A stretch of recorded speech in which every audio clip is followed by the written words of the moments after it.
पण अपेक्षा करून जर साधना केली तर ती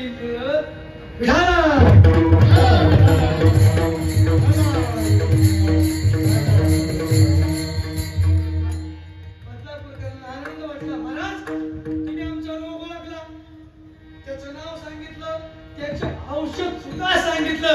महाराज ब्रह्मरस घ्याई करा, जेणे पिरा वारेल आमचा माया नावाचा रोग मरून जाईल, वारेल संपत आनंदित माघारी निघाली. महाराज मध्ये थांबा, बदलापूरकर थांबा. कुठे चालला? महाराज माघारी चाललो. आम्हाला सगळं कळालं आता ब्रह्मरस घ्याई करा. पण महाराज म्हणले ब्रह्मरस घ्यायचा, पण याच्याकरता तुम्हाला पथ्य सांभाळावं लागल. पहा तुम्हाला खोकला झाला, खोकला येतो, तुम्ही डॉक्टरकडे गेला. साधं उदाहरण, डॉक्टर मला खोकला येतो. डॉक्टरने तपासलं, एक इंजेक्शन दिलं आणि सिरपची बाटली दिली. हे दिवसातून 3 वेळा घ्या, 7 ml दिवसातून 3दा हे औषध घ्या.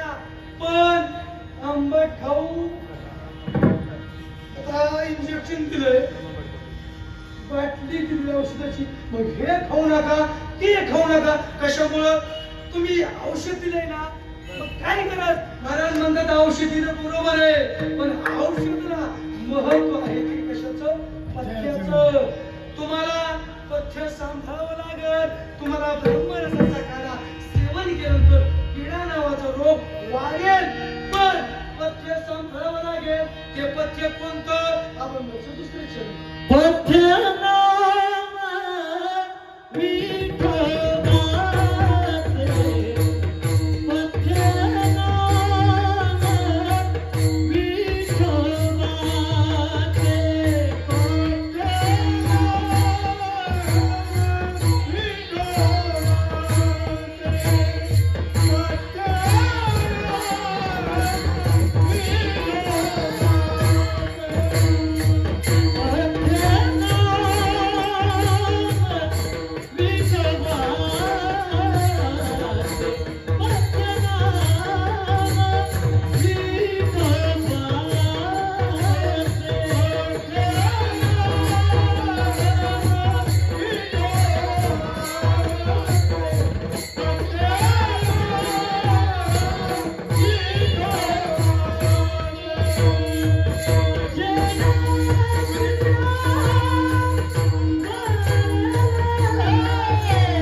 प्रत्येक अभंगच गोड,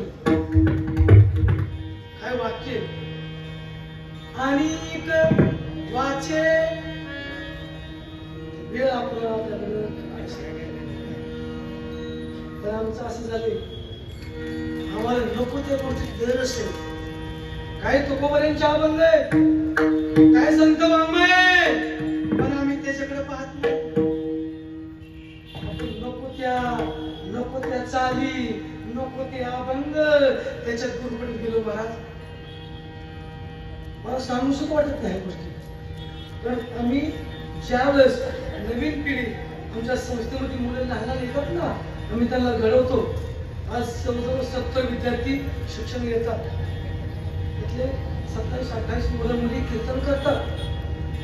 पण ती घडत असताना इतका अनुभव येतात महाराज आम्हाला. साहेब काय सांगू, इतका अनुभव येतात. नवीन ज्यावेळेस जून महिन्यात भरती होती मुलांची, 50 गावची 50 मुलं, 50 विचार वेगळे, सगळं वेगळं. एक मुलगा नवीन आला, ती गाणी म्हणायचं, अगं बाय अगं बाय. पोरांना कळलं त्याला, समोर आणलं. महाराज मला हे गाणं म्हणते. काय गाणं म्हणतो? गाणं म्हणायचं नाही. त्याला खावलं. बाबा मी गाणं नाही म्हणत. गाणं म्हणायचं नाही, लक्षात ठेव. तू इथे शिकायला आलाय, हे हरिभट पुस्तक घे आणि आपण पाठ कर. चल सुंदर ज्ञान म्हण, म्हणून घ्या त्याच्याकडून. पुन्हा ग्राउंडवर पूर्ण खेळायला गेलो. 2 तास झालं तिथे नाही. अगं बाय पुन्हा सुरू, पुन्हा आणलं माझ्याकडे. बाबा हे पुन्हा गाणं म्हणतो. अरे पुन्हा एकदा सांगितलं गाणं म्हणायचं, सांगितलं ना आयुष्य आता म्हणणार नाही. हो जर म्हणलं ना तुला या झाडाला टांगी, झाडे लिंबाची झाडाला टांगेल बरं का, म्हणायचं नाही. 2-2.5 तास निघून गेले. पुन्हा त्याच्या तोंडात आलं, अगं बाय. पुन्हा पोराने धरला, माझ्याकडे आणला. बाबा हे ऐकत नाही, 3दा सांगून ऐकत नाही. अरे तुला 3दा सांगितलं ऐकत नाही. घ्या काठी, घ्या जावं मला त्या. मला बाबा खरं सांगा मला म्हणून वाटत नाही बरं का, पण तोंडात आपोआप येतोय. का माझी मदत झाली. मला जर आपोआप येतं याचं कारण आहे तुम्ही त्याचा छंद लावतो. तुकाराम महाराज काय म्हणतात, तो विषय सोडून द्या. पथ्य नाम आणि ते नाम घेण्याकरता किती अभ्यास करावा लागतो, फार अभ्यास करावा लागतो, फार अभ्यास करावा लागतो. आणि एक सांगतो तुम्हाला महाराज, घडण्याकरता परमानंद होण्याकरता तुम्हाला एका जन्माची नाही, अनेक जन्माची पुण्य यावी लागते. बहुत सुकृताची जोडी यावी मग विठ्ठली आवडी. एका जन्माचं नाही, अनेक जन्माचं पुण्य असावं लागतं, तेव्हा कुठं अशी माणसं भेटत असतात. हे एका जन्माचं नाही, हे काही दिवसाचं पुण्य नसतं. समाजामध्ये ऐका, समाजामध्ये पद निर्माण करण्याकरता गेलं 20 वर्ष झालं साहेबांनी तप केलं. म्हणून तपाच्या उलट काय, तप पद. अगोदर तप केलं, कित्येक वर्ष समाजाची सेवा केली, म्हणून साहेबांची समाजात काय आहे, पद. ज्याचं होतं तप त्याचीच होती पद. आणि तप न करता पद करायला गेलं, फक्त पुढे न लावायचं, त्याचं होतं